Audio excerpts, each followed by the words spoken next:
وہ اپنی party enjoy کر رہی تھی جب کہ رباب بھی کافی خوش تھی، لیکن یقیناً ان کے بیچ ہوتی گفتگو کی آواز ریان کے کمرے میں جا رہی تھی۔ آج خاص اس کے لیے اس نے چھٹی کی تھی، بلکہ اوپر چھٹی بھی نہیں کی تھی، بس تھوڑی دیر کے لیے گیا تھا اور پھر بلکہ پوری چھٹی بھی نہیں کی تھی، تھوڑی دیر کے لیے گیا تھا، واپس آ گیا تھا۔ اور صبح ہی وہ اسے خوب تنگ کر رہا تھا، لیکن اب جس انداز میں اس کے سامنے کھڑا تھا بیلا کو کچھ پریشانی محسوس ہوئی۔ آپ یہاں کیوں کھڑے ہیں بھائی؟ جلدی سے اندر چلیے نا، آپ نے کچھ نہیں کھایا، آئیے ڈنر کر لیجیے۔ میں نے تو خوب کھانا کھا لیا، اب تو کچھ بھی کھانے کی گنجائش نہیں ہے، آپ ڈنر کر لیجیے، پھر میں آپ کو مزیدار سی چائے بنا کر پلاتی ہوں۔ میرے برتھ ڈے بہت اچھا گزرا، تھینک یو میرا برتھ ڈے اتنا اسپیشل بنانے کے لیے۔ اس نے ایسے ایسے اس کے گرد اپنی باؤں کا آثار بنایا، اس کے ماتھے پر اپنے لب رکھے تھے۔ میں چاہتا ہوں میری بہن ہمیشہ خوش رہے، لیکن میں یہ بھی جانتا ہوں میری وجہ سے کہیں نہ کہیں تمہاری خوشیوں کو نظر لگی ہے، لیکن اس مسئلے کا حل میں نکال لوں گا۔ پہلے مجھے یہ بتاؤ، یہ کنگن تمہیں کہیں اس ڈاکو بالا نے تو نہیں دیا؟ وہ پریشانی سے پوچھنے لگا تھا، جس پر اس نے حیرانگی سے اپنے بھائی کو دیکھا۔ اسے کیسے اندازہ ہوا تھا؟ وہ نہیں جانتی تھی، ہاں، لیکن وہ اسے جھوٹ نہیں بول سکتی تھی۔ اس نے ہاں میں سر لا دیا تھا، اس کے علاوہ وہ کاری کیا سکتی تھی؟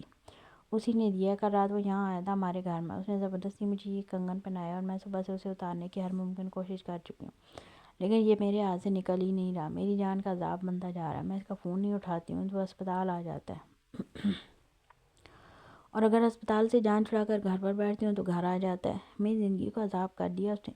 بھائی کچھ کریں، میری جان چھڑوائیں اس سے۔ پہلے وہ نکاح کر کے راضی نہیں تھا تو مجھے لگا میرے لیے اتنا بڑا مسئلہ نہیں بنے گا، لیکن ہر گزرتے لمحے کے ساتھ مجھے اپنی زندگی عذاب محسوس ہو رہی ہے۔ وہ شخص میری جان کو آ گیا، کل رات وہ مجھے اپنی ماں کا یہ کنگن پہنا کر گیا ہے، جسے میں اتارنے کی ہر ممکن کوشش کر چکی ہوں، لیکن میرے ہاتھ سے ہی نہیں نکل رہا۔ وہ ایک دفعہ پھر سے اپنے زخمی ہاتھ کو دکھانے لگی تو ریان نے اس کا ہاتھ تھام لیا۔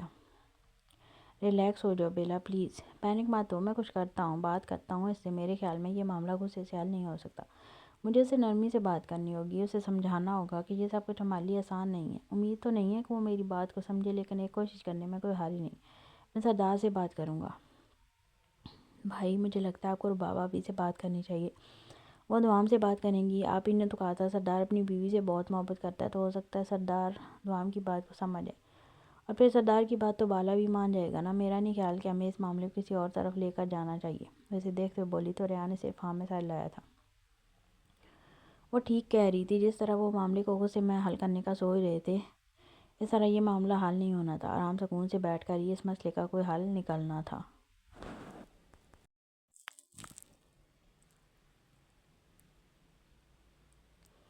معاذی، پکڑو ٹھیک سے اس پستول کو، ایسے نیچے کی طرف رکھ اور یہ ایسے دبائے گا نا تو زور سے ٹھاک کی آواز آئے گی۔ 11 سالہ بالا اس کے پاس کھڑا تھا جب 12 سالہ دلدار ہر ممکن کوشش سے ٹریگر کو دبانے کی کوشش کر رہا تھا، لیکن اس میں شاید اتنی جان ہی نہیں تھی کہ وہ اس کو دبانے میں کامیاب ہو جاتا۔ ایک نمبر کا نکما ہے تو، لا دے مجھے، میں کوشش کرتا ہوں۔ وہ اس کے ہاتھ سے پستول چھینتے ہوئے اس کا رخ زمین کی طرف کرتا زور لگا رہا تھا، لیکن اس معاملے میں وہ بھی نکما ہی ثابت ہوا تھا جب اچانک ہی پردہ ہٹا کر سردار دلاور اندر داخل ہوا۔ یہ کیا ہو رہا ہے یہاں؟ سخت اور کرخت آواز میں سوال کیا گیا، تو وہ دونوں کانپ اٹھے تھے۔ بابا وہ کیا؟ یہ میری پستول تم لوگ چرا کر لے کر آئے ہو یہاں؟ وہ غصے سے دہاڑا، جبکہ بالا جو پستول پیچھے چھپانے کی کوشش کر رہا تھا فوراً ہی اس کے ہاتھ سے پستول چھوٹ کر زمین پر گری تھی، جب اچانک ہی یوسف نے آگے بڑھتے ہوئے ایک زوردار تھپڑ بالا کے منہ پر لگا چکا تھا۔ ابا! وہ چیخ کر زمین پر گرا تھا، جبکہ اپنے دوست کی حالت پر پریشان ہوتا دلدار بھی پیچھے ہٹتے ہوئے اسے دیکھنے لگا تھا۔ سردار تمہاری پستول یہ رہی، ان دونوں نے ہی چوری کی تھی اور ان دونوں کو سزا ہوگی۔ یوسف نے دونوں کو خونخوار نگاہوں سے دیکھا تھا۔ ہاں سزا تو ہوگی انہیں، کیونکہ انہیں یہ بات سمجھ میں نہیں آ رہی کہ ان کی دنیا پستول، بندوقوں اور ڈکیتی سے دور ہے۔ سردار غصے سے بولا تو دلدار نے ایک نظر اسے دیکھا تھا، پھر اٹھ کر کھڑا ہوتا اس کے سامنے آ گیا۔ کیوں بابا کیوں؟ ہماری زندگی الگ کیوں ہے؟ آپ ڈاکو ہیں، ڈکیت ہیں تو ہم آپ کی اولاد ہیں، ہم ویسے کیوں نہیں جیسے آپ ہیں؟ کیوں ہمیں کتابیں پکڑائی جا رہی ہیں؟ کیوں یہ قلم ہمارے ہاتھ میں تھمائے جا رہے ہیں؟ ہم نے دیکھا اس قبیلے میں کوئی اور آپ کے یہ یوسف چچا کی طرح اپنے بچوں کو تعلیم دلوا رہا ہے؟ ہمارے سر پر پڑھائیاں ڈال کر آپ لوگ ہمیں ہمارے اصل سے دور کر سکتے ہیں۔ آپ ڈکیت ہیں تو آپ کی اولاد بھی ڈکیت۔ چٹاخ! وہ ابھی بول ہی رہا تھا جب اچانک سردار کا ہاتھ اڑتا اس کے رخسار پر جا لگا تھا۔ اس سے پہلے کہ وہ زمین پر گرتا، سردار نے اسے قابو کرتے ہوئے اگلے ہی لمحے گھسیٹ کر باہر قبیلے کی طرف قدم بڑھائے تھے، جبکہ پیچھے یوسف اپنے بیٹے بالا کو بھی گھسیٹ کر لا رہا تھا۔ سردار سائیں یہ کیا کر رہے ہیں آپ؟ ظاہرہ تیزی سے آگے ہوئی تھی۔ اپنے معصوم بچے کو اس طرح سے گھسیٹتے باہر لانے پر وہ تڑپ کر اسے اپنے اثار میں لے چکی تھی، جبکہ پیچھے سے بالا کو بھی اس نے پکڑ کر اپنے قریب کھینچ لیا تھا، کیونکہ صدف یہاں باہر نہیں تھی۔ یقیناً اپنے بیٹے کی حالت پر وہ بھی تڑپ اٹھتی۔ اتنی سی عمر میں ڈکیتیاں شروع کر دی ہیں تمہاری اولاد نے۔ کیا کہا تھا تم نے؟ اسے پڑھانا چاہتی ہو، بڑا افسر بنانا چاہتی ہو، تم چاہتی ہو تمہارا بیٹا ڈکیتیاں نہ کرے بلکہ فوج میں جائے، تو تم دیکھ لو اپنے بیٹے کی حالت۔ ابھی سے ڈکیتیاں کرنا شروع کر دیا۔ میرے کمرے سے میری پستول اٹھا کر اس خیمے میں لے کر گیا تھا اور دونوں اسے چلانے کی کوشش کر رہے تھے۔ کیا کہہ رہی تھی تم؟ بیگم مر جاؤں گی لیکن اپنے بچے کو چوری ڈکیتی سے دور کروں گی۔ تو کیوں نہیں کر رہی ہو دور؟ تم تو اپنے بچے کو پڑھانا چاہتی تھی نا، کیا پڑھا رہی ہو تم؟ جواب دو مجھے۔ وہ غصے سے اسے دیکھتے ہوئے بولا تو ظاہرہ نے سر جھکا کر اپنی اولاد کو دیکھا تھا۔ تمہارا بیٹا زبان دراز ہو گیا ہے، کہتا ہے اگر اس کا باپ ڈکیت ہے تو وہ ڈکیت کیوں نہیں، وہ اپنا مقابلہ اس قبیلے کے باقی لوگوں کے بچوں سے کرتا ہے جو ہے وہ اپنی اولاد کو وہی بنانا چاہتے ہیں۔ اس نے قبیلے میں موجود کئی لوگوں کو دیکھتے ہوئے کہا، جن میں سے کچھ لوگ سینہ تانے کھڑے تھے تو کچھ لوگوں کی نگاہیں اس بات پر جھک رہی تھی کہ ان کی اولاد بھی اندھیرے میں نکل رہی تھی۔ تو یہ قصور آپ کا ہے سردار، اس قبیلے کے سردار آپ ہیں۔ ان بچوں کے ہاتھ میں کتابیں پکڑانے کے بجائے کیوں بندوقیں پکڑائی جا رہی ہیں؟ اس کی جواب دہ میں نہیں، آپ ہیں۔ میرا بچہ جو دیکھ رہا ہے وہ کر رہا ہے، بالا اور دلدار جو دیکھ رہے ہیں اس طرف جا رہے ہیں۔ اگر میں انہیں روکنے کی کوشش کرتی بھی ہوں تو جب تک کامیاب نہیں ہو سکتی جب ان کے سامنے یہ چیزیں ہٹاؤں گی نہیں۔ یہ بچے بچوں کے بیچ میں رہ کر بگڑ رہے ہیں، تو یہ آپ کا فرض ہے کہ آپ کے قبیلے کے بچے کیوں اندھیرے میں جا رہے ہیں۔ ان پر سوال اٹھانے سے پہلے خود پر سوال اٹھائیے۔ وہ دلدار اور بالا دونوں کے چہروں پر تھپڑوں کے نشان دے چکی تھی۔ یقیناً مار کھا کر ہی آئے تھے دونوں صاحبزادے۔ اس نے دونوں کو سختی سے گھورتے ہوئے اپنے ساتھ لگایا تھا اور پھر قدم بڑھاتے ہوئے اپنے خیمے کی طرف چلی گئی تھی، جبکہ پیچھے سے آنے والی آواز نے اس کے قدم روک دیے تھے۔ میں ڈاکو سردار دلاور ذوالفقار آج سے حکم دیتا ہوں کہ اس قبیلے میں کسی بچے کے ہاتھ میں کوئی بندوق نہیں ہونی چاہیے۔ اس قبیلے میں جتنے بھی بچے 18 سال سے کم ہیں سب پڑھائی کریں گے۔ اگر پڑھائی نہیں کرتے تو بھی ان کے ہاتھ میں مجھے کوئی اسلحہ یا کوئی بارود نظر نہیں آنا چاہیے۔ اگر مجھے کسی بچے کے ہاتھ میں اس طرح کوئی نقصان دہ چیز نظر آئی تو اس کے والدین کے ہاتھ کٹوا دوں گا۔ اگر اپنے بچوں کو سیدھے راستے پر نہیں لگا سکتے تو کل سے بھجواؤ انہیں ظاہرہ کے پاس، وہ پڑھائے گی سب کو۔ قبیلے کا کوئی بچہ ان پڑھ نہیں ہونا چاہیے۔ لیکن سردار، ایک آدمی نے کچھ کہنا چاہا تھا۔ جب سردار نے ہاتھ اٹھا کر اسے خاموش کر دیا۔ یہ سردار کا حکم ہے، اگر کسی نے میرے حکم پر اعتراض اٹھایا تو وہ اس قبیلے سے جا سکتا ہے۔ سردار حکم سناتا وہاں سے نکلا تھا، جبکہ ظاہرہ نے مسکرا کر دلدار اور بالا کو دیکھا جو دونوں ہی منہ سجائے کھڑے تھے۔ حال سر، کل آپ کیوں نہیں آئے؟ سینئر آفیسر نے آپ کو کہا تھا کل کی سرمنی میں آپ نے ضرور آنا ہے، وہاں آپ کا نام لیا گیا، آپ وہاں نہیں تھے۔ آپ کی جگہ آپ کا میڈل اور پروموشن نوٹس طارق صاحب لے کر آئے ہیں، یہاں تک کہ آپ کی یونیفارم کے لیے بہت خوبصورت ستارہ بھی بھیجا گیا۔ اس نے ایک ویلوٹ کی ڈبی اس کے سامنے رکھتے ہوئے ہوئی تھی، جس پر ریان نے صرف آنکھیں گھمائی تھیں۔ اٹھاؤ یہ سب کچھ یہاں سے، اور یہ پروموشن لیٹر بھی ہٹاؤ۔ کس کی اجازت لے کر آئے ہو تم یہ سب کچھ یہاں؟ اور میں نے کہا مجھے یہ سب کچھ چاہیے۔ وہ غصے سے ستارہ اٹھا کر ایک طرف پھینکا۔ میڈل اور پروموشن بھی اپنے ٹیبل سے نیچے کر چکا تھا، جبکہ اس کی استثار پر سینئر آفس سے نکلتا انسپکٹر طارق بھی حیران رہ گیا تھا۔ انسپکٹر اکرم، یہ تم کیا کھا رہے ہو؟ تم اس نعمت کی بے حرمتی کر رہے ہو، دماغ ٹھکانے پر ہے تمہارا؟ یہ کوئی معمولی ستارہ نہیں، تمہاری وردی پر لگنے والا ستارہ ہے، تمہیں ایک نئی پوزیشن پر لے کر جانے والا ہے۔ اور یہ میڈل تمہاری بہادری کا انعام ہے۔ اور جس پروموشن لیٹر کو اٹھا کر نیچے پھینک دیا، اس میں 50 لاکھ کا چیک ہے جو تمہاری زندگی بدل سکتا ہے۔ وہ غصے سے داڑھا تھا، کیا میں نے کسی کو کہا ہے کہ میری زندگی بدلی جائے؟ کیا میں نے کسی کو کہا ہے کہ مجھے یہ پروموشن لیٹر دیا جائے؟ یا پھر میں نے کسی سے یہ ستارہ مانگا ہے؟ مجھے میری یونیفارم پر کوئی ستارہ نہیں چاہیے، تب تک نہیں جب تک میں خود اپنی محنت سے نہ کماؤں۔ اور یہ میڈل اس کو پہنائیں جس نے یہ کام کی ہے، یہ میری چیز نہیں ہے۔ اور پلیز، جب میں نے کہہ دیا ہے کہ مجھے اس طرح کسی سرمنی میں شامل نہیں ہونا تو اب بار بار کل مجھے کال کیوں کرتے رہے؟ جب میں نے کہہ دیا تھا کہ میرا اس چیز سے کوئی تعلق نہیں ہے، میں اس پوسٹ کو ڈیزرو نہیں کرتا، تو آپ لوگ مجھے کیوں فورس کر رہے ہیں؟ اس دن اس قبیلے میں جو کچھ بھی ہوا تھا وہ کسی پولیس فورس کی ہمت کی وجہ سے نہیں ہوا تھا، بلکہ ایک سازش کے تحت ہوا تھا، جس کا ابھی تک مجھے پتہ نہیں چل سکا کہ سازش کس نے کی ہے۔ ہاں، لیکن یہ ایک انتہائی گھٹیا حرکت تھی، کیونکہ میں وہاں کارروائی کے لیے نہیں بلکہ معلومات کے لیے گیا تھا۔ میں نے کوئی پلاننگ نہیں کی، میں نے کسی کو اپنے ساتھ شامل نہیں کیا تھا۔ پولیس فورس وہاں کیسے آئی میں نہیں جانتا۔ مجھے افسوس اس بات کا ہے کہ وہاں پر 2 بے گناہ مارے گئے جو صرف اور صرف حق سچ کی گواہی دے رہے ہیں۔ میرا افسوس ختم نہیں ہوتا سر، اور جب تک میں ان لوگوں کو انصاف نہ دوں تب تک نہ مجھے یہ پروموشن چاہیے اور نہ ہی میڈل ستارے۔ وہ غصے سے بپھرتے ہوئے ہر چیز کو وہیں چھوڑتا پولیس اسٹیشن سے باہر نکل گیا تھا۔ یقیناً اسے اپنے دماغ کو پرسکون کرنا تھا۔ ہاں لیکن انسپکٹر طارق کو بہت غصہ آیا تھا اس کی بدتمیزی پر، لیکن کہیں نہ کہیں وہ خوش بھی ہو گیا تھا، کیونکہ اگر وہ اس پروموشن پر انکار کر رہا تھا تو مطلب یہی تھا کہ وہ اب بھی اس کا جونیئر آفیسر تھا، نہ کہ اس کے برابر کا رتبہ رکھنے والا۔ اور یہ بھی حقیقت تھی کہ اس انسان کی اکڑ اسے زہر لگتی تھی، اسے جھکانے میں اسے مزہ آتا تھا، اور جب تک وہ اس سے نیچے کی پوسٹ پر تھا تب تک وہ اسے دبا کر ہی رکھنے والا تھا۔ دعا واپس کمرے میں داخل ہوئی تو سردار ابھی تک بیڈ پر ہی لیٹا ہوا تھا، لیکن اب وہ جاگ رہا تھا اور فریش بھی ہو چکا تھا۔ وہ ہلکی سی مسکرا کر اس کی طرف قدم بڑھاتے ہوئے وہیں بیڈ پر بیٹھ کر اسے کچھ کہنا چاہ رہی تھی، جب وہ اسے اپنے قریب کرتے ہوئے اس کی گود میں اپنا سر رکھ گیا۔ یہ صبح صبح کہاں چلی گئی تھی؟ کب سے تمہارا واپس روم میں آنے کا انتظار کر رہا ہوں، ناشتہ کیا تم نے؟ اس کے ہاتھوں کو اپنے بالوں میں رکھتے ہوئے وہ نرمی سے پوچھنے لگا تو دعا نے ہاں میں سر ہلایا تھا۔ ہاں میں نے بالا بھیا کے ساتھ ناشتہ کیا ہے، انہی کے ساتھ بیٹھی ہوئی تھی، باتیں کر رہی تھی آپ کے بارے میں۔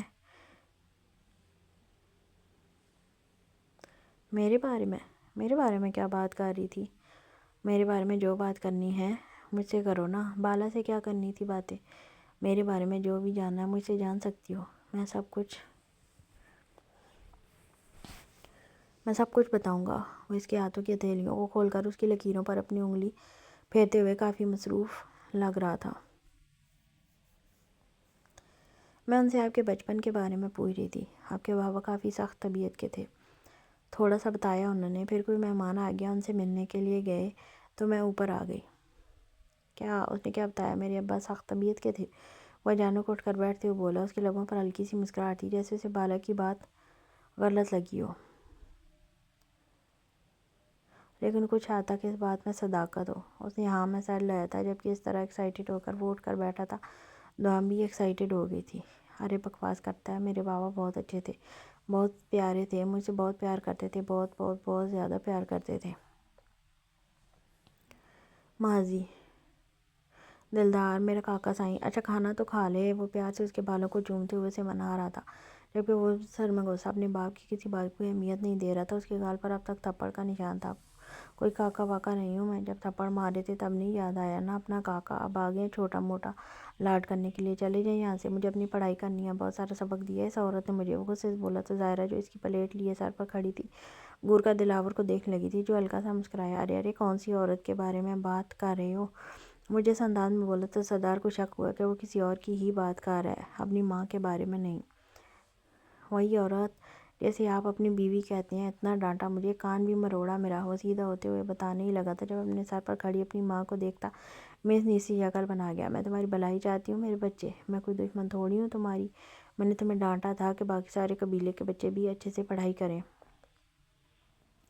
جب انہیں یہ لگے گا نا کہ میں اپنے بچے کو اس طرح سے ڈانٹتی ہوں تو وہ سب لوگ بھی پڑھائی پر توجہ دیں گے اور میری بات کو ذرا سنجیدگی سے لیں گے۔ وہ پیار سے اس کے پاس بیٹھتی اس کے بالوں میں انگلیاں چلاتے ہوئے بولی تھی،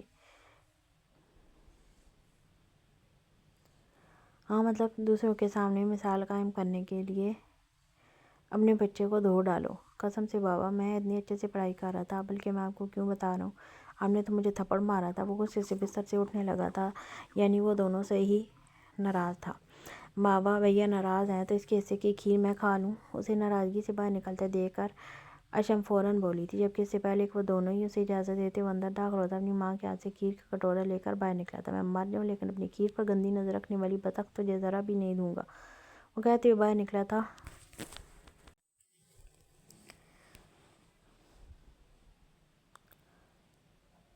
جبکہ وہ اگلے لمحے اس کے پیچھے دوڑ گئی، جبکہ ظاہرہ اور سردار ایک دوسرے کو دیکھ کر ہنس دیے تھے۔ وہ نوٹ کر رہی تھی کہ اپنے ماں باپ کا ذکر کرتے ہوئے مسلسل مسکراتا رہا تھا۔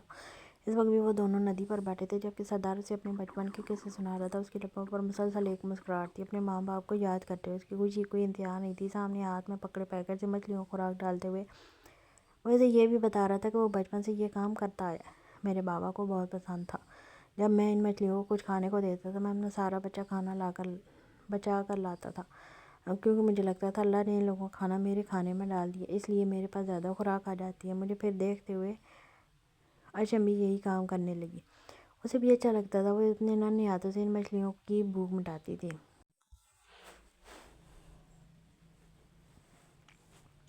مطلب یہ ندی ہمیشہ سے ایسے ہی ہے؟ وہ اس کے کندھے پر سر رکھتے ہوئے بولی، تو سردار نے مسکرا کر ہاں میں سارے لایا تھا۔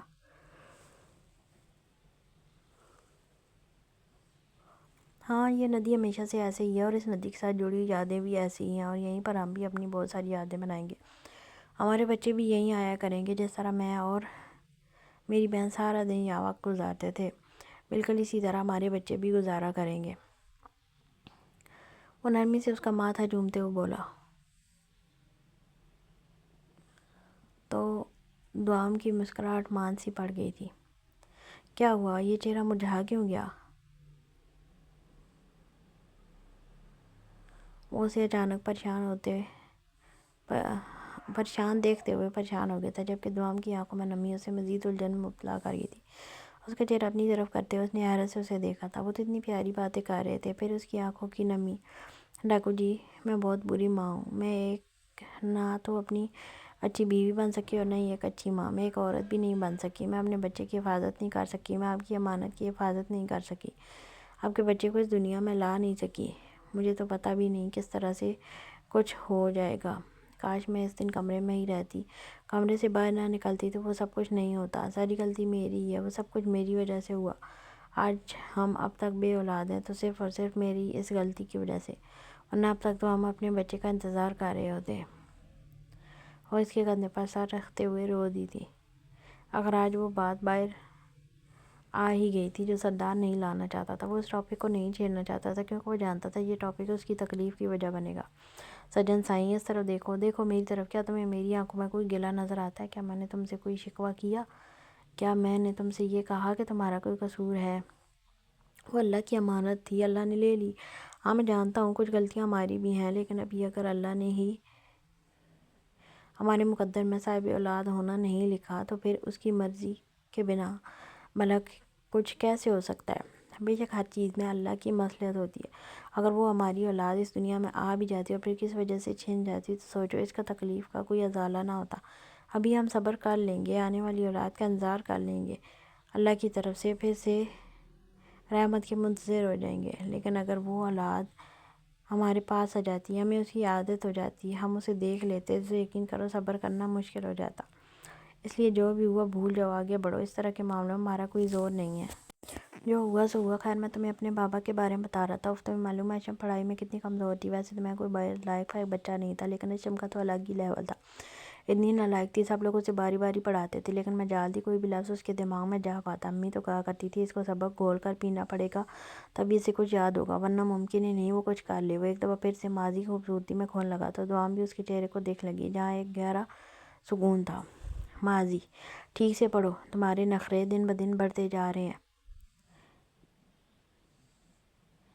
ایک لفظ ٹھیک سے یاد نہیں کرتی ہو تم۔ ادھر دیکھو تمہارا بھائی کیسے محنت کر رہا ہے،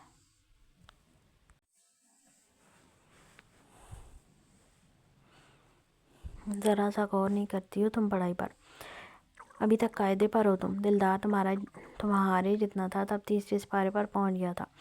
ظاہرہ اشم کو اپنے ساتھ بٹھائے پڑھا رہی تھی، جبکہ وہ پڑھائی پر کم باقی چیزوں پر زیادہ غور کرتی تھی۔ اس کا دھیان ہی نہیں جاتا تھا پڑھائی کی طرف، حالانکہ سردار کی لاڈلی ہونے کی وجہ سے اس پر غصہ ذرا کم ہی کیا جاتا تھا۔ وہ تو پورے قبیلے کی ہی جان تھی، ہر کوئی اس سے بہت محبت سے پیش آتا تھا کیونکہ سب کو پتہ تھا سردار کی اس میں جان بسی ہے، اور اگر اس کے معاملے میں سردار کبھی کبھار ظاہرہ پر بھی غصہ کر جاتا تھا اس لیے وہ اسے بالکل بھی نہیں ڈانٹتی تھی، لیکن کبھی کبھی پڑھائی کے دوران وہ سختی کر جاتی تھی، جس طرح ابھی وہ اس پر سختی کر رہی تھی اور منہ بنا کر بیٹھ گئی تھی۔ نخرے مت کرو، سیدھی طرح سے پڑھائی کرو، پڑھائی کے معاملے میں میں نے تمہارے بھائی کو نہیں چھوڑا تو تمہیں کیوں چھوڑوں گی؟ اپنی پڑھائی پر دھیان دو، آج تمہارے بھائی کا رزلٹ آنے والا ہے، نہ جانے اس کا رزلٹ کیا بنے گا، پھر آگے میٹرک میں تو اور بھی زیادہ مسائل پیدا ہو جائیں گے۔ وہ کافی پریشانی میں تھی اور وہ چاہتی تھی اس کے بچے پڑھیں لکھیں، لیکن قبیلے میں پڑھائی کروانے کے بعد پرائیویٹ پیپر دلوانا اپنے آپ میں ہی ایک مشکل کام تھا، جبکہ وہ چاہتی تھی قبیلے کے سارے بچے ہی پڑھ لے کر کچھ نہ کچھ بن جائیں، ڈکیتی کی طرف نہ جائیں جو ان کے بڑے بزرگوں نے مجبوری خاطر کام کیا، ان کا پیشہ نہ بن جائے، ان کا خاندان نہ بن جائے۔ وہ اپنی ساری پڑھائی انہیں بچوں پر لگا رہی تھی، دن رات محنت کر رہی تھی، صرف بچوں پر نہیں بلکہ قبیلے کے سارے بچوں پر۔ وہ انہیں بٹھا کر پڑھاتی، پھر ان کے پرائیویٹ پیپر بھی دلواتی تاکہ ان کا کچھ نہ کچھ بن جائے۔ کہنے کو اس قبیلے میں آئے ہوئے 13 برس گزر چکے تھے، 13 برس پہلے اس کے اپنے ہی سگے بھائی نے اسے اس کے جیٹھ کے ہاتھوں بیچ دیا تھا۔ وہ دن بھولنے والا نہیں تھا۔ وہ 3 بھائیوں کی اکلوتی بہن تھی، بھائیوں کی جان تھی، سارے ہی بھائی اس سے بے تحاشا محبت کرتے تھے۔ ان بہن بھائیوں میں بہت محبت تھی، لیکن وقت کے ساتھ حالات نے انہیں بہت بری حالات میں پہنچا دیا تھا۔ پھر جب یہ بات کھل کر سامنے آئی تھی کہ ان کے دونوں بڑے بھائی در حقیقت اس کے سگے بھائی نہیں بلکہ اس کے ابا کی پہلی شادی میں سے 2 اولادیں ہیں، تو سب کچھ بدلنے لگا تھا۔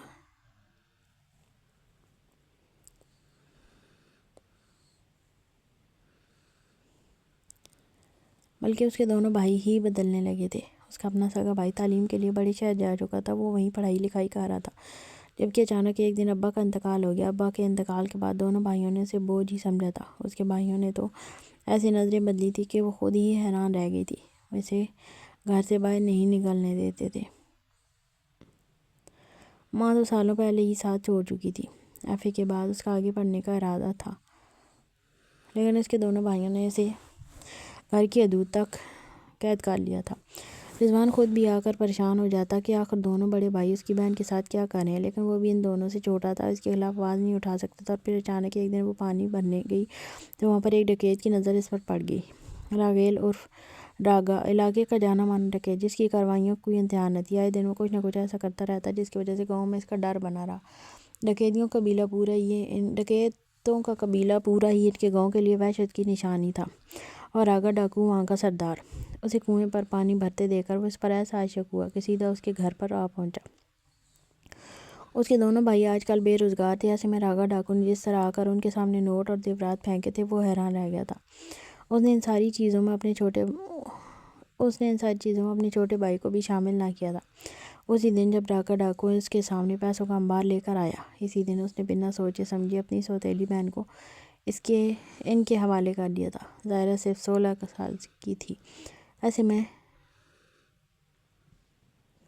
راگا ڈاکو نے جس طرح اسے خرید کر اپنی منظور نظر بنانے کا فیصلہ کیا تھا وہ اس کے لیے ناقابل برداشت تھا۔ اپنے ہی بھائیوں کے ہاتھوں برباد ہو کر وہ ایک قبیلے میں آ پہنچی تھی، جبکہ اس کے بڑے بھائی نے بعد میں یہ کہہ کر بات دبا دی تھی کہ اس نے اپنی بہن کا نکاح پڑھوا دیا۔ رضوان تو 4 سال تک اسے ہر طرف تلاش کرتا رہا تھا کہ آخر اس کی بہن غائب کہاں ہوئی ہے، کہ جبکہ دوسرے بھائی کو تو پیسہ مل گیا تھا، اسے اور کیا چاہیے تھا۔ اتنی بڑی رقم اس کے ہاتھ آ گئی تھی۔ وہ زمانہ ہی ایسا تھا جہاں ایک 100 روپے کے نوٹ کی اہمیت خون سے زیادہ تھی۔ تو راگا ڈاکو تو ان پر 6,75,000 کی رقم ڈال کر گیا تھا۔ ان لوگوں نے واپس جاننے کی کوشش نہ کی کہ ان کی بہن کس حال میں ہے یا پھر کس طرح جی رہی ہے۔ ہاں، لیکن رضوان اپنے بھائیوں پر اس معاملے میں یقین نہ کر پایا تھا۔ حوالدار کی یونیفارم لگتے ہی اس نے اپنے پاور کا استعمال کیا تھا، جس میں وہ بس یہی جان پایا تھا کہ اس کی بہن ڈکیت قبیلے کے ڈاکو سردار دلاور کی بیوی ہے۔ حالانکہ معلومات کے مطابق اس کے بھائیوں نے تو یہ بتایا تھا کہ وہ راگا کے ساتھ نکاح کر کے یہاں سے بھیجی گئی ہے، تو پھر وہ کسی اور کے نکاح میں کیسے آئی؟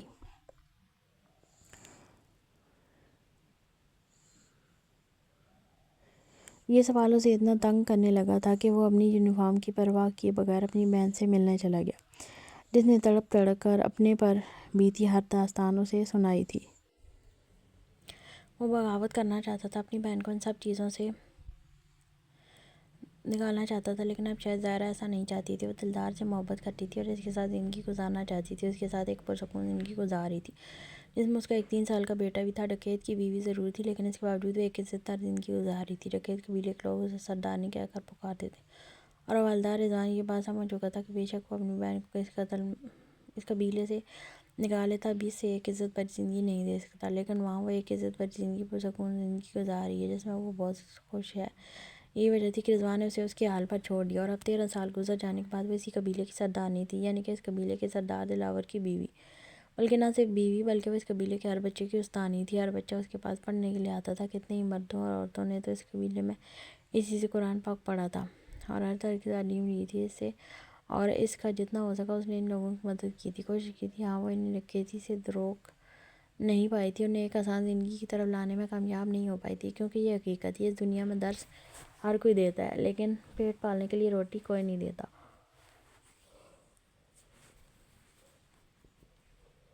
اور ان لوگوں کو روٹی چاہیے تھی۔ یہاں محنت کش کے ساتھ کیا سلوک ہوتا ہے اس سب کی آنکھوں کے سامنے تھا۔ ہاں، اس نے ان سب کو بتایا تھا کہ وہ غلط کام کرتے ہیں جس کا حساب ہوگا، لیکن بے شک حساب کرنے والا اور انصاف کرنے والا بے نیاز تھا۔ سردار دلاور نے آج تک کسی کے ساتھ ناانصافی نہیں کی تھی۔ وہ وہاں چوری کرتا جہاں اس کی ضرورت ہوتی تھی۔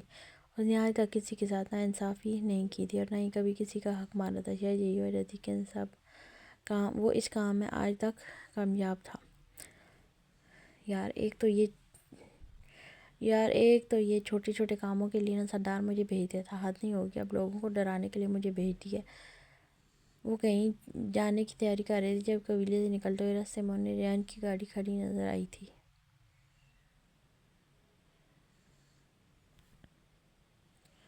مر گئی، یہ تمہارا سالہ راستے میں کیا کر رہا ہے؟ ایک دم کالی بلی ہے، منحوس کہیں کا، اب کچھ نہ کچھ برا ہوگا، جمرو نے اس کی طرف دیکھتے ہوئے کہا، جبکہ ارادہ تو گھوڑے کی لگامیں کھینچ کر وہیں سے پلٹ جانے کا تھا، لیکن بالا پلٹ کر نہیں جانا چاہتا تھا۔ چل کوئی بات نہیں، آجا اس کی نحوست چیک کر لیتے ہیں، پتہ تو چلے کمینہ کہنا کیا چاہتا ہے، ویسے بھی اس سے اور بھی حساب نکلتے ہیں۔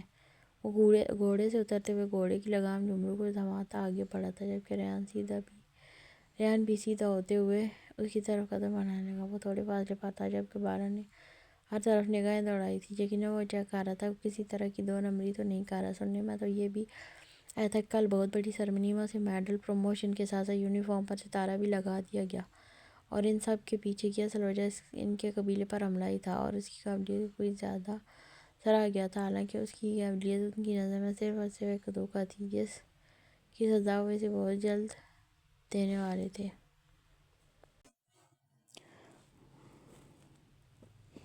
بالا، مجھے تم سے ضروری بات کرنی ہے، اس لیے میں تمہارے راستے میں اس طرح سے آیا ہوں، ورنہ یقین جانو نہ تو میں تمہارے منہ لگنے کا خواہش مند ہوں اور نہ ہی تمہاری شکل دیکھنے کا۔ وہ اسے دیکھتے ہوئے بولا تھا، جب بالا نے ایک دفعہ پھر سے نظریں ہر طرف گھمائی تھیں۔ ہر پہاڑ کی چوٹی لے کر اس نے کنارے تک چیک کیا تھا، دور دور تک کوئی پولیس والا نظر نہیں آ رہا تھا۔ کوئی بھی نہیں ہے بالا یہاں پر، سوائے میرے، اور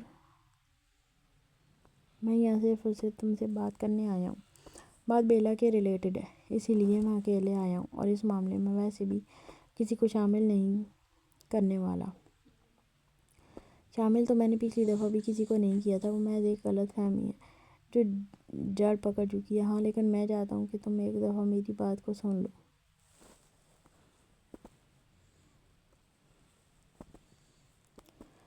ڈاکو جی پلیز بتائیں نا مجھے کہ آپ کے 8ویں کے رزلٹ میں آپ پاس ہوئے تھے یا فیل؟ مطلب آپ بالکل بھی اچھے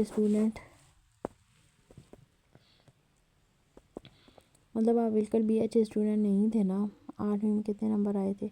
وہ اس کے پیچھے بھی ایک کمرے میں ہوتی ہوئی اس کا بازو پکڑ کر اسے زبردستی بیڈ پر بچھا چکی تھی، جبکہ جس انداز میں وہ اس کے پاس بیٹھی تھی، سردار کی تو دنیا بدلنے لگی تھی۔ ویسے اپنے ماضی کے بارے میں کیا بتاتا؟ وہ تو اس کی دلکشی میں خون لگا تھا۔ اس نے جس انداز میں اسے اپنی طرف کھینچا تھا، وہ بے ساختہ ہی اس کی گردن پر اپنے لب رکھتا اپنے لبوں کو حرکت دینے لگا۔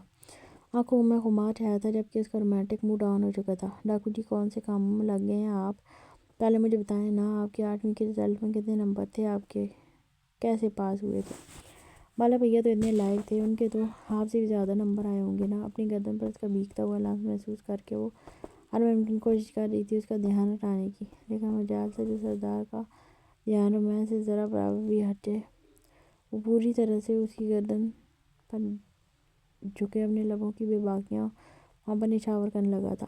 جائیں ہٹیں، میں نہیں بات کرتی آپ سے، میں یہاں آپ سے اتنی ضروری بات پوچھ رہی ہوں، آپ کی الٹی سیدھی حرکتیں ہی ختم نہیں ہو رہی۔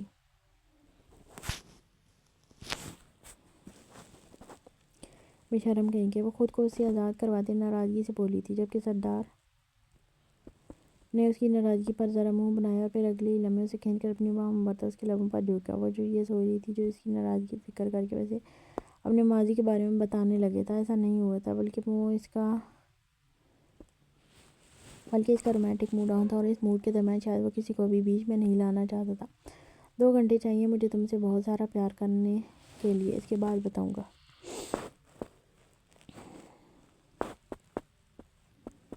وہ اس کے چہرے پر جا بجا اپنی سانسوں کا لمس بکھیرتے ہوئے کہنے لگا، 2 گھنٹے؟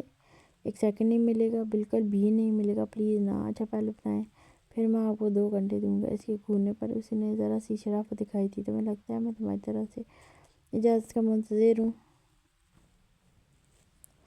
اس وقت میرے سارے جذبات جگا کر جس طرح تم مجھے باتوں پہ پھسلا رہی ہو نا، مجھے اپنا دشمن بنا رہی ہو سجن سائی۔ وہ اس کی گردن پر نرمی سے اپنی انگلیاں پھیرتے ہوئے بولا، تو اسے اپنی گردن سے لے کر ریڑھ کی ہڈی تک جھنجھناہٹ سی محسوس ہوئی تھی۔ ڈاکو جی اس نے بڑے پیار سے اس کی گردن میں بانہیں ڈالی تھی، ارادہ اسے منانے کا تھا، وہ پوری طرح سے اس کی زندگی کے بارے میں جاننا چاہتی تھی، جبکہ اس کا موڈ کچھ اور ہی تھا۔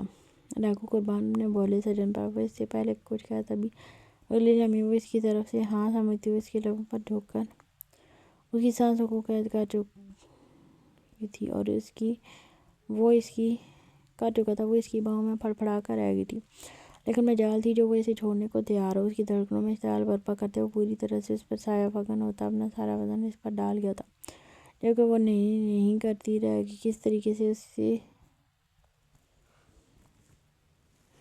طرح اسے روکنے کی کوشش میں بھی حال ہوتی۔ اس کی پناہ بری طرح سے مچلی تھی، لیکن سردار نے نہ تو اسے چھوڑا تھا اور نہ ہی اس کا اسے چھوڑنے کا ارادہ تھا۔ کل رات کے بعد اس کی طلب پوری ہونے کی بجائے بڑھنے لگی تھی، اس کے لبوں کی تشنگی میں اضافہ ہوا تھا، اور یہ تشنگی تو اس کے لبوں کا جام پینے سے ہی پوری ہونی تھی۔ تبھی وہ پوری طرح سے اس کے لبوں پر جھکا، اس کی سانسوں کو قید کر رہا تھا، اس کے لبوں پر اپنے لبوں کی حرکت دیتے ہوئے وہ اس کی سانسوں کو چرا رہا تھا۔ آپ بالکل بھی اچھے نہیں ہیں ڈاکو جی، وہ اس کی سانس سے آزاد کرتا ہوا اس کی گردن پر جھکتا، اس کی شرٹ کو کندھے سے نیچے کرتے ہوئے وہاں اپنے لبوں کی منہ لگا رہا تھا۔ جب اس نے ناک سکیڑ کر رکھا، جس پر وہ ہلکا سا مسکراتے ہوئے اس کی بات قبول کرتا، ایک دفعہ پھر سے اس کے لبوں پر جھک گیا تھا، اور اب وہ اسے ٹھیک سے بتا رہا تھا کہ وہ سچ میں بالکل اچھا نہیں ہے، جبکہ وہ اس کی باہوں میں آتی خود کو اس کے حوالے کر گئی۔ ہاں، اس کے علاوہ اور کر ہی کیا سکتی تھی، اس شخص سے مقابلہ کرنا اس کے بس کی بات نہیں ہو رہی تھی، اور پھر اس بار اس شخص کی بات نہ مان کر وہ کسی سے ناراض نہیں کرنا چاہتی، ویسے بڑی مشکل سے منایا تھا اپنے ڈاکو جی کو، اور پھر بات نہ ماننے والا خیال بھی نہ جانے کیسے ذہن میں آیا تھا۔ وہ خود ہی خود پر ہنسی تھی، اس معاملے میں وہ اس کی سنتا ہی کہاں تھا۔ اس کا ڈاکو جی جو اسے ہر وقت سر آنکھوں پر بٹھاتا تھا، وہ محبت کے معاملے میں انتہائی شدت پسند تھا۔ اس وقت بھی وہ اس کی کسی بات کو کوئی بھی اہمیت دیے بغیر اسے پوری طرح سے اپنی پاؤں میں قید کر کمرے کی لائٹ آف کر دیا تھا۔ شام کے 4 بجے کمرے میں اچھا خاصا اندھیرا ہو گیا تھا، جبکہ اس اندھیرے میں وہ سوائے اپنے ڈاکو جی کی محبت کے بھری سرگوشیوں کے اور کچھ نہیں سن پا رہی تھی۔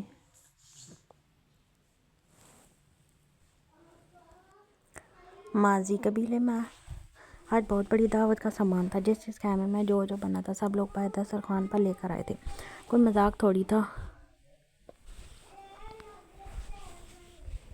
8ویں کلاس کا رزلٹ نکلا تھا اور یہاں کا ہیرو آج بالا تھا، کیونکہ اس نے بورڈ میں پوزیشن حاصل کر لی تھی۔ اس کا تو دلدار بھی بہت اچھے نمبروں سے پاس ہو گیا تھا، لیکن بالا نے تو پوزیشن حاصل کی تھی، اس لیے اس کی اہمیت زیادہ تھی، جبکہ دلدار بھی اس کے لیے ملنے والے سارے تحفوں میں سے اپنے تحفے الگ کر رہا تھا، کیونکہ ان دونوں کو ہمیشہ ایک بات سکھائی گئی تھی کہ ان دونوں کی چیزوں میں کوئی فرق نہیں ہے، یہاں تک کہ وہ ایک دوسرے کے کپڑے بھی پہن لیتے تھے۔ بچپن سے ساتھ ہی ایسا تھا کہ ان لوگوں نے کبھی ایک دوسرے میں فرق کیا ہی نہیں۔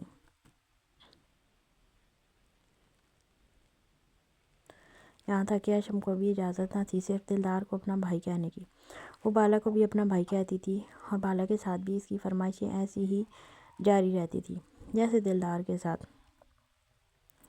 ویسے تو دلدار اور بالا دونوں سے ہی وہ بہت زیادہ لڑتی تھی، ہاں، لیکن مطلب کے وقت وہ اپنی ٹیم بھی بنا لیتی تھی۔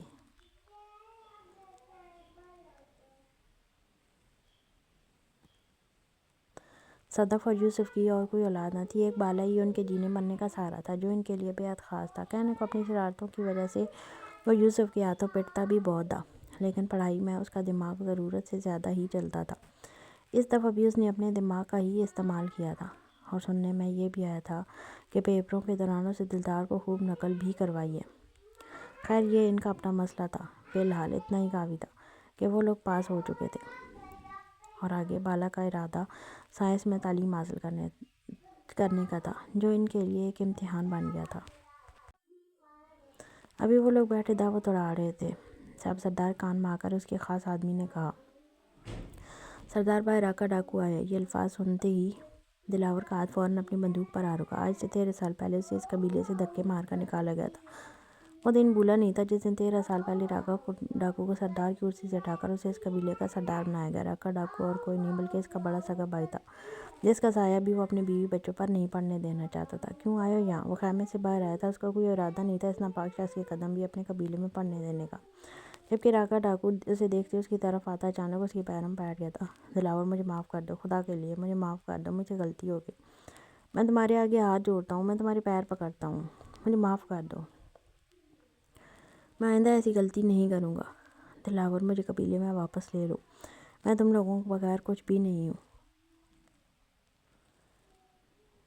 یہ قبیلہ ہی میری پہچان ہے، اس قبیلے سے دور رہ کر میری کوئی پہچان نہیں ہے، میری کوئی اوقات نہیں ہے، میں کہاں جاؤں؟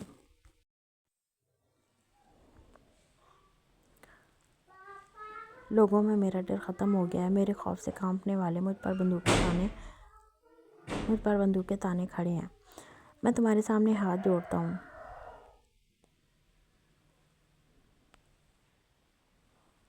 مجھے خود سے دور مت کرو، مجھے اس قبیلے سے دور مت کرو، میری ساری دہشت، وحشت اور زور اسی قبیلے پر چلتا تھا، اس قبیلے کے علاوہ میری کوئی پہچان نہیں ہے، کچھ نہیں ہے میرے پاس سوائے اس قبیلے کے، اگر تم لوگ بھی مجھ سے منہ پھیر لوگے تو میں کیسے جیوں گا؟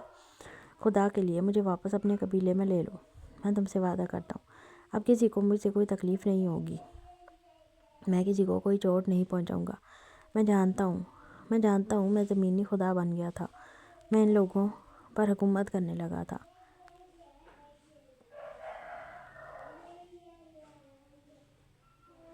ان لوگوں کو اپنا زر خرید غلام سمجھنے لگا تھا، میں ان لوگوں کو بھیڑ بکریوں کی طرح سمجھتا تھا، میں ان لوگوں کے ساتھ بہت برا سلوک کرتا تھا، بلکہ میں نے تو کبھی ان لوگوں کو انسان سمجھا ہی نہیں، میں قصوروار ہوں، میں نے جو بھی کیا غلط کیا، لیکن یہ بھی ایک حقیقت ہے، اس قبیلے کے بعد میری کوئی پہچان نہیں ہے۔ جیل سے چھوٹ کر میں پچھلے 4 سال سے جگہ جگہ دھکے کھا رہا ہوں، جگہ جگہ بھاگ رہا ہوں، کبھی پولیس سے بچ کر، کبھی ڈاکوؤں سے بچ کر، میرے دشمنوں کی کمی نہیں ہے دلاور، خدا کے لیے مجھے واپس اس قبیلے میں رکھ لو، میری کوئی پہچان نہیں ہے، میں برباد ہو رہا ہوں، میں تمہارے پیر پکڑتا ہوں، تمہارے آگے ہاتھ جوڑتا ہوں۔ وہ اس کے پیروں میں بیٹھا بول رہا تھا، لیکن نہ جانے کیوں دلاور کو اس پر ترس نہیں آ رہا تھا۔ جھوٹے ہو تم، جھوٹ بولتے ہو، تمہاری حقیقت یہ ہے کہ تم کبھی نہیں سدھر سکتے، تم آج بھی وہی ہو جو سالوں پہلے تھے، میں تم پر اعتبار نہیں کر سکتا، تم بھروسے کے لائق نہیں ہو راگا، بلکہ تم کسی بھی چیز کے قابل نہیں ہو، تم ہی بتاؤ ایک ایسا شخص جو اپنے ہی بھائی کو جان سے مارنے کی کوشش کرے وہ اعتبار کے لائق کیسے ہو سکتا ہے؟ اور پھر تم میرے اعتبار کے لائق اس لیے نہیں ہو کیونکہ تم میرے باپ کے قاتل ہو، بلکہ میرے لیے ہی نہیں تم اپنے باپ کے بھی قاتل ہو، یا تم اعتبار کے لائق ہو، تم نے اپنے رشتے ختم کر دیے، تم نے اپنے سگے بھائی کو مارنے کی کوشش کی، کیسے بھروسہ کروں میں تم پر؟ وہ اسے دیکھتے ہوئے بول رہا تھا جبکہ وہ مسلسل اس کے پیروں میں پڑا، بس کسی بھی طرح سے اس سے معافی مانگ لینا چاہتا تھا۔ ہاں تم ٹھیک کہتے ہو، تم ٹھیک کہتے ہو دلاور، میں اعتبار کے قابل نہیں ہوں، مت کرو مجھ پر اعتبار، مجھے دنیا کی ٹھوکروں میں چھوڑ دو، آج نہیں تو کل وہ لوگ مجھے مار ڈالیں گے، میں نے جو کیا بہت غلط کیا، میں تھوڑا بہک گیا تھا، وہ لڑکی ظاہرہ اتنی خوبصورت تھی، زبان سنبھال کر، تم میری بیوی کے بارے میں بات کر رہے ہو؟ وہ دھاڑا تھا، معاف کر دو دلاور، معاف کر دو، میں اسے خرید کر لایا تھا اپنی خاطر، لیکن میں نہیں جانتا معاملات اس طرح کے ہو جائیں گے، میں معافی مانگتا ہوں میں تم سے وعدہ کرتا ہوں آج کے بعد میری نظر جب بھی ظاہرہ پر اٹھے گی احترام سے اٹھے گی۔ وہ پھر سے ہاتھ جوڑ گیا تھا جبکہ دلاور صرف اسے دیکھ رہا تھا۔ میں کئی دنوں سے بھوکا ہوں دلاور، میں نے کتنے دنوں سے کچھ نہیں کھایا۔ وہ اسے قدم واپس قبیلے کی طرف بڑھانے لگا تو اسے دردناک آواز سنائی دی تھی، اس کے قدم رک گئے، اس نے مڑ کر دیکھا، یوسف اسے کھانا کھلا دو اور پھر قبیلے سے باہر تک چھوڑ آنا۔ وہ کہتے ہوئے آگے بڑھ گیا تھا، آ جاؤ راگا ڈاکو، یہاں تمہیں اور کچھ ملے یا نہ ملے، ہاں لیکن کھانا ضرور ملے گا، ہم اپنے قبیلے کے در پر آنے والے کسی سوالی کو بھوکا نہیں بھیجتے۔ یوسف نے کہتے ہوئے اسے اپنے پیچھے آنے کا اشارہ کیا، وہ بے بسی سے قدم اٹھاتا خاموشی سے اس کے پیچھے چل دیا، ہاں اس کے علاوہ اور وہ قاری کیا سکتا تھا، اپنی چکنی باتوں میں سے پھنسانے میں بری طرح سے ناکام رہا تھا۔ آج سے 13 سال پہلے اسے دھکے مار کر نہ صرف اس قبیلے سے نکلایا بلکہ پولیس کے حوالے کر دیا، اتنے سال جیل میں رہنے کے بعد وہ بھاگ نکلا، لیکن نہ تو اس کی نیت میں کوئی رد و بدل ہوا نہ ہی وہ بدلا تھا، وہ ایسا ہی تھا جیسے آج سے 13 سال پہلے تھا، لیکن وہ اپنے اصل روپ میں اس قبیلے میں آیا ہی نہیں تھا، وہ ایک نیا روپ دھار کر آیا، وہ بہروپیہ بن کر آیا تھا جو آنے والے وقت میں ان کے قبیلے کو کسی اسدے کی طرح نگلنے والا تھا۔ ٹھیک سے کھانا کھاؤ ورنہ کچھ نہیں بتاؤں گا۔ وہ جلدی جلدی کھانا کھا رہی تھی تاکہ جان سکے کہ راگا ڈاکو اس کی زندگی میں کیا اہمیت رکھتا ہے، اور وہ جب قبیلے میں آیا تھا تب سردار دلاور نے کس طرح سے قبیلے سے باہر کیا تھا۔ اتنا تو وہ سمجھ ہی چکی تھی کہ وہ انسان ہرگز اس نرمی یا محبت کے قابل نہیں ہے، اس نے رشتے نبھائے ہی نہیں، وہ صرف نفرت کے قابل تھا، وہ اسے اپنی آنکھوں سے دیکھ چکی تھی۔ وہ انسان شاید کبھی بھی ایک اچھا انسان نہیں بن سکتا تھا، لیکن وہ کبھی اس قبیلے کا سردار بھی رہا تھا، یہ بات اسے یہیں پر پتہ چل رہی تھی۔ کہا تو رہی ہوں ابھی مجھے بھوک نہیں لگی تو میں کیا کروں؟ آپ نا زبردستی ٹھونسنا ہی شروع کر دیتے ہیں۔ مجھے بتائیے نا، آپ کے پاس آپ کی امی کی ابو کی کوئی تصویر ہے؟ میرے پاس تو میرے ماما بابا کی بہت ساری تصویریں تھیں، لیکن گھر میں کسی دن اگر میں گھر جاؤں گی نا تو ان کی ساری تصویریں لے آؤں گی۔ ویسے آپ کو پتہ ہے میں اپنی تصویریں ایک بکسے میں بند رکھتی ہوں۔ وہ بکسہ صرف میرا ہوا کرتا تھا کمرے میں، اس میں نے اپنی ساری چیزیں رکھی ہوئی تھیں، اس میں بہت کچھ ہے میرے بچپن کا۔ اس دن اگر میں گئی نا تو سب کچھ لے آؤں گی، وہ سب کچھ میرا ہے، اس پہ صرف میرا حق ہے۔ اللہ نہ کرے کسی نے میرا بکسہ اٹھا کر پھینک نہ دیا ہو۔ میرے بابا امی کی یادیں ہیں، میرے بچپن کی تصویریں۔ وہ پریشانی سے اسے دیکھتے ہوئے بولی تھی، جبکہ اس کی آخری بات سردار کو بھی پریشان کر گئی تھی۔ ان لوگوں کو کیا بھروسہ جن رشتوں کو سے دور کر دیا، اس کے لیے تصویریں پھینکنا، یادیں جلانا کون سی بری بات تھی؟ تم فکر مت کرو سجن سائی، میں تمہاری ساری تصویریں اور وہ یادیں لے کر آؤں گا۔ اگر ان لوگوں نے تمہارے بکسے کو کسی بھی طرح کوئی نقصان پہنچایا ہوگا تو فکر مت کرو، انہیں اس کا انجام ملے گا۔ جب تک وہ تصویریں میرے حوالے نہیں کرتے بکسے کا تو میں بھی انہیں نہیں چھوڑوں گا۔ ان لوگوں کو کوئی حق نہیں پہنچتا تمہاری کسی چیز کو نقصان کرے۔ وہ گھر صرف ان کا نہیں تمہارے بابا کا بھی ہے، اور میں ہرگز تمہاری کوئی بھی چیز نقصان نہیں ہونے دوں گا۔ تمہارے بچپن کو یاد میں کسی کی یاد میں چلنے نہیں دوں گا۔ اب کھانا کھاؤ، اگر تمہیں جاننا ہے اس کے بعد کیا ہوگا، ورنہ میں تمہیں کچھ بھی نہیں بتا رہا۔ تم نے ٹھیک سے اپنا خیال رکھنا ہوگا۔ وہ نوالا بناتے اس کے منہ میں ڈالنے لگا تو جھٹ سے دعا نے منہ کھول لیا۔ اسے کیسے بھی اس کے بارے میں سب کچھ جاننا تھا، وہ جان چکی تھی۔ سب کچھ جاننے کے لیے اسے سردار کی ساری باتیں ماننی ہوں گی، اور وہ اس کی ساری باتیں ماننے کو تیار تھی۔ میں کوئی لمبی چوڑی بحث نہیں سننا چاہتا انسپکٹر، جو کہنا ہے صاف صاف کہو۔ بتاؤ کیا کہنے آئے ہو؟ تو میری بیوی بیلا کے بارے میں جو بات کرنی ہے صاف کرو۔ ویسے میں اپنی بیوی کا نام بھی کسی کے منہ سننا پسند نہیں کرتا، لیکن تم اس کے بھائی ہو، اس لیے تمہیں اجازت ہے کچھ بھی کہنے کی۔ کہو جو کہنا ہے، وقت نہیں ہے میرے پاس، ضروری کام کے لیے نکل رہا تھا۔ وہ اس کے پاس ہی گاڑی سے ٹیک لگا کر کھڑا ہو گیا تھا، جبکہ ریان نے ایک گہرا سانس لیا۔ میں نہیں جانتا تم نے میری بہن سے نکاح کس نیت سے کیا ہے، اور نہیں میں جاننا چاہتا ہوں۔ مجھے نہیں سننی تمہاری طرف سے اپنی بہن کے حوالے سے کوئی بھی بات۔ بس مجھے یہ کہنا ہے کہ میں مانتا ہوں تم اس معاملے میں کہیں نہ کہیں میری غلطی سمجھتے ہو، اور اگر تمہیں لگتا ہے کہ غلطی میری ہے تو تم اس کی سزا مجھے دو، میری بہن کو نہیں۔ میری بہن کو اس سارے معاملے سے باہر نکالو بالا ڈاکو۔ میں سردار سے ملنا چاہتا ہوں، لیکن قبیلے میں آنا میرا ممکن نہیں ہے۔ سردار میرا فون نہیں اٹھا رہا، مسلسل میری کالز کو نظر انداز کر رہا ہے، لیکن اس وقت میں اس حوالے سے کچھ بھی نہیں کہوں گا۔ مجھے بس یہ پتہ ہے کہ میں اس معاملے سے اپنی بہن کی آزادی چاہتا ہوں۔ اس سارے قصے میں میری بہن کا کوئی قصور نہیں نکلتا، وہ بالکل بے گناہ ہے، نادان ہے، وہ کچھ جانتی تک نہیں ہے اس معاملے کے بارے میں۔ میں بس یہ چاہتا ہوں کہ تم میری بہن کو طلاق، یہ لفظ بھی سوچ سمجھ کر استعمال کرنا انسپکٹر، یہ نہ ہو کہ اس لفظ کے ساتھ ساتھ تمہاری زبان مزید سوچ کرنے کے قابل نہ رہے۔ اس سے پہلے کہ وہ اپنی بات مکمل کرتا بالا دہاڑا تھا۔ بالا پلیز میری بات کو سمجھنے کی کوشش کرو، تم میری بہن کا کوئی قصور نہیں ہے، تم ان سب چیزوں میں میری بہن کو شامل کیوں کر رہے ہو؟ وہ بے قصور ہے، میں مانتا ہوں اسے غلطی ہوئی، لیکن اس نے یہ غلطی میرے کہنے پر کی تھی۔ سب کچھ میں نے کی ہے، تمہیں جو بھی سزا دینی ہے مجھے دو، بے شک تم مجھے گولی مار ڈالو، لیکن میری بہن کو اس قصے سے باہر نکالو۔ تمہیں اسے طلاق دینی ہوگی۔ میں اپنی بہن کے ساتھ تمہارا کوئی تعلق برداشت نہیں کر پا رہا۔ میں تمہارے سامنے ہاتھ جوڑتا ہوں، میں اس معاملے کو سکون سے حل کرنا چاہتا ہوں، اور رونا بند کرو انسپکٹر، تم اس معاملے کو سکون سے حل کرنا چاہو یا دہشت سے، مجھے فرق نہیں پڑتا۔ وہ لڑکی میری بیوی ہے، میری منقوہ ہے، آنے والی زندگی اس کے ساتھ گزرنی ہے میری۔ میں اس معاملے میں اس کو نہیں گھسیٹ رہا۔ میں بھی یہی چاہتا ہوں کہ تم اپنی اور میری لڑائی میں اسے باہر کر دو۔ وہ میری منقوہ ہے اور تا قیامت میں میرے ساتھ رہے گی۔ ہاں، لیکن اس معاملے سے میں اسے نکالنے کو تیار ہوں۔ رشتہ ختم کرنے کے لیے تو اب مجھے دنیا کوئی طاقت مجبور نہیں کر سکتی۔ ہاں، لیکن میں ضرور چاہتا ہوں کہ مردوں کی لڑائی میں صرف مردوں کو شامل کرو، عورتوں کو بھی اسے نکال دو۔ اسی کندھے پر ہاتھ رکھتے ہوئے بولا، جبکہ ریان کو سمجھ نہیں آ رہا تھا وہ اسے کس طرح سمجھائے۔ دیکھو بالا، دیکھو انسپکٹر ریان، کان کھول کر سنو اور اس بات کو سمجھو، میں تمہاری بہن کا شوہر ہوں، میں نے اس سے نکاح کیا ہے۔ اسے کسی بھی معاملے سے ہٹا کر، نہ تو میں ان کی غلطیوں کی وجہ سے اسے نکاح کیا اور نہ ہی اس سے بدلہ لینے کے لیے، اور نہ ہی تم میرے لیے اتنے اہم تھے کہ میں کوئی اس طرح کا قدم اٹھاؤں، اور قبیلے کوئی بھی ڈاکو اس طرح کا قدم اٹھائے، ورنہ ہمارے قبیلے میں اس طرح کے قدم اٹھائے نہیں جاتے۔ ہمارے قبیلے میں محبت کی جاتی ہے، اور جس سے محبت کی جائے اسے تعلق بنایا جاتا ہے۔ میں نے تمہاری بہن سے محبت کی ہے اور اسے تعلق بنایا، وہ میرے نکاح میں ہے، اور اب تا قیامت وہ میرے نکاح میں رہے گی۔ تم یہ کوشش چھوڑ کر اپنی دشمنی نبھانے کی طرف آ جاؤ۔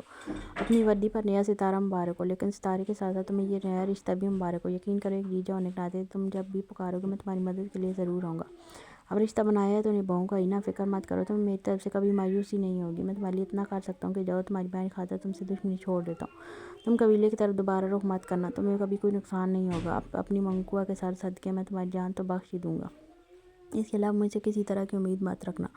بہت خاص ہے وہ لڑکی میرے لیے، اور آنے والی زندگی میں بھی رہے گی۔ اسے تعلق میرا دل نے بنایا ہے، کسی مجبوری نہیں ہے، اور جس سے دل کا تعلق بن جائے اسے تعلق توڑتے نہیں ہیں۔ جاؤ، آج سے تم میری دشمنی سے آزاد ہو، اس سے زیادہ میں تمہاری کوئی مدد نہیں کر سکتا۔ وہ کہتے ہوئے وہیں سے پلٹ گیا، جبکہ ریان بس اسے جاتے ہوئے دیکھ رہا تھا، یعنی کہ اب اسے سردار سے ہی بات کرنی تھی۔ ڈاکو جی بتائیں نا، اب آپ بے ایمانی کر رہے ہیں۔ وہ اس کے پیچھے پیچھے آ رہی تھی جبکہ وہ کام کا بہانہ کر کے اب کمرے سے باہر نکلا تھا، بے وجہ ہی پورے قبیلے میں گھوم رہا تھا۔ اسے اپنے پیچھے دوڑانے میں بھی اس کا اپنا ہی مزہ آ رہا تھا جبکہ وہ اس کی قمیض پکڑ کر اس کے پیچھے پیچھے چل رہی تھی۔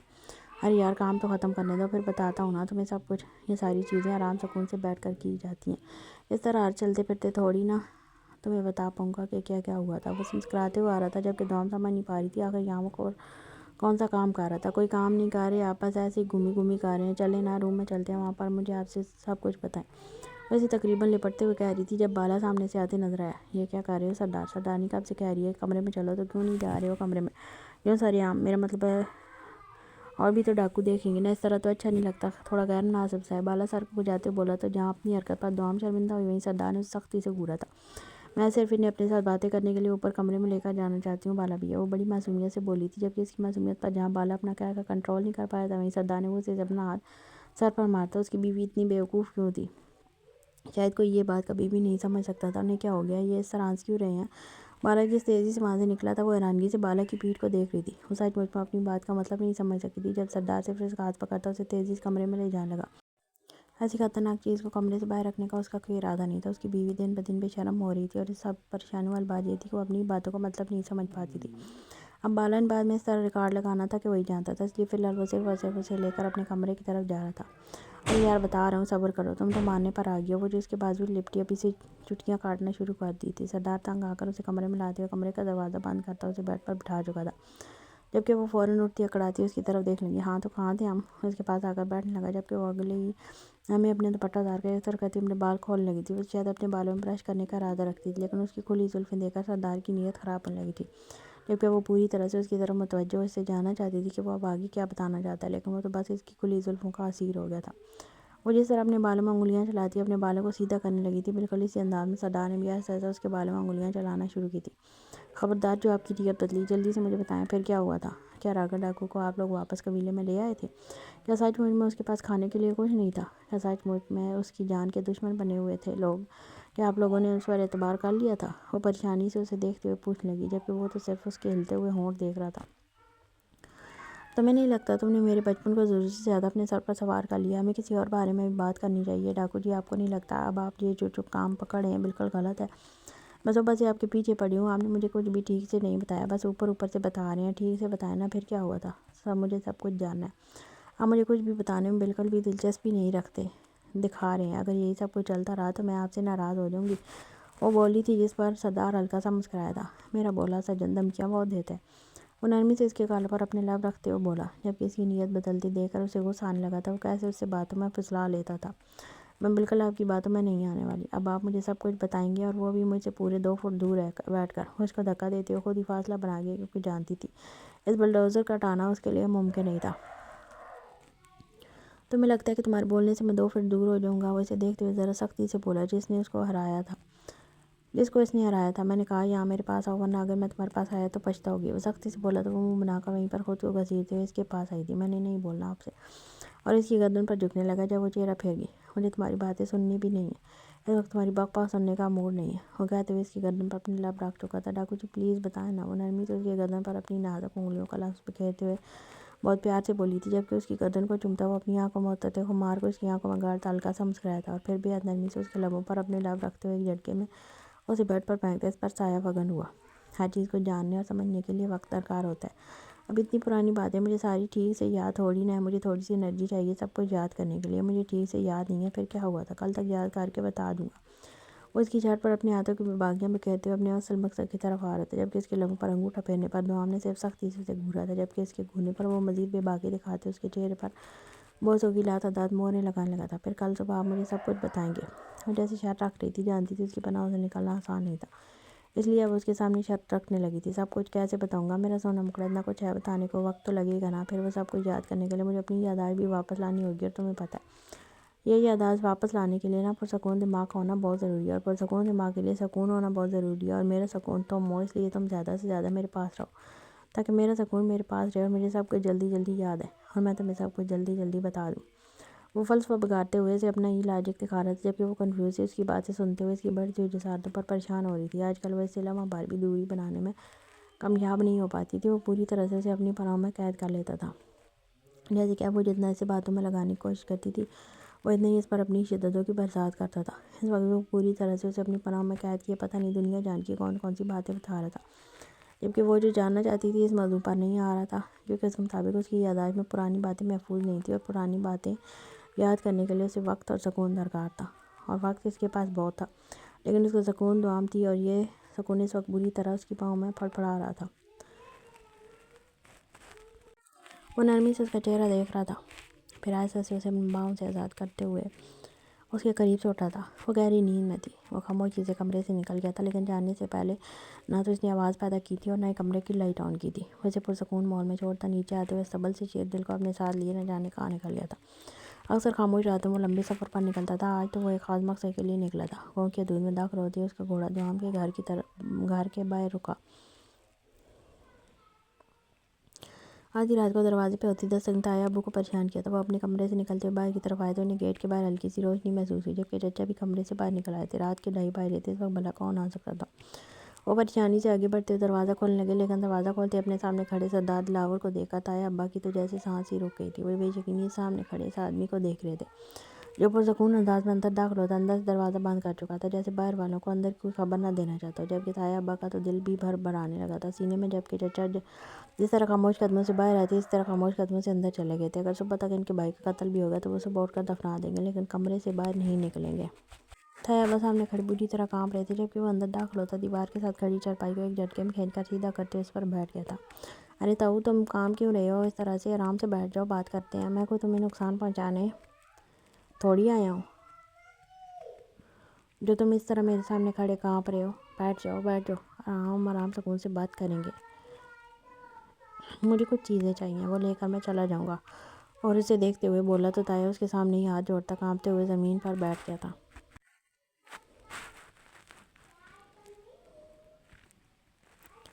میں بھلا تمہیں کیا دے سکتا ہوں سردار بیٹا؟ وہ پریشانی سے کانپتے ہوئے بولا تھا۔ لب پھڑپڑا رہے تھے، جبکہ جس طرح وہ زمین پر بیٹھا تھا اسے نہ تو اس پر ترس آیا تھا اور نہ ہی اسے کوئی ہمدردی محسوس ہوئی تھی۔ یہ شخص جو اس کے سامنے کھڑا تھا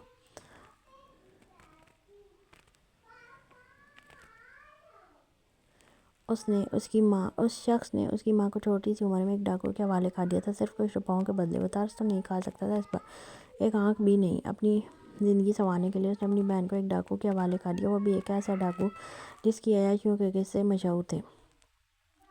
گاؤں کی بیٹیوں کو اٹھا کر وہ اپنی درندگی کا نشانہ بناتا تھا۔ اس آدمی کے حوالے انہوں نے اپنی 16 سالہ بہن کر دی تھی۔ ہاں، وہ اس آدمی پہ ترس نہیں کھا سکتا تھا۔ بے شک وہ سوتیلے بھائی تھے، لیکن باپ کے بعد ان لوگوں کو اس کی حفاظت کرنی تھی، نہ کہ اسے کسی درندے کے حوالے کرنا تھا۔ آج اس آدمی کو اپنے سامنے بے بسی سے روتے تڑپتے پا کر نہ جانے کیوں اس کے دل میں کمینی سی خوشی ہو رہی تھی۔ شاید اس کی ماں بھی ڈری ہوگی، وہ بھی روئی ہوگی اس شخص کے سامنے کہ اسے اس طرح کسی درندے کے حوالے نہ کیا جائے۔ وہ خاموشی سے اسے دیکھ رہا تھا۔ نفرت کی ایک لہر اس کے رگوں پہ میں سرایت کر گئی تھی۔ اس کا دل چاہا کہ ابھی کبھی اس کے سر کے بیچوں بیچ گولی مار کر اسے ختم کر دے۔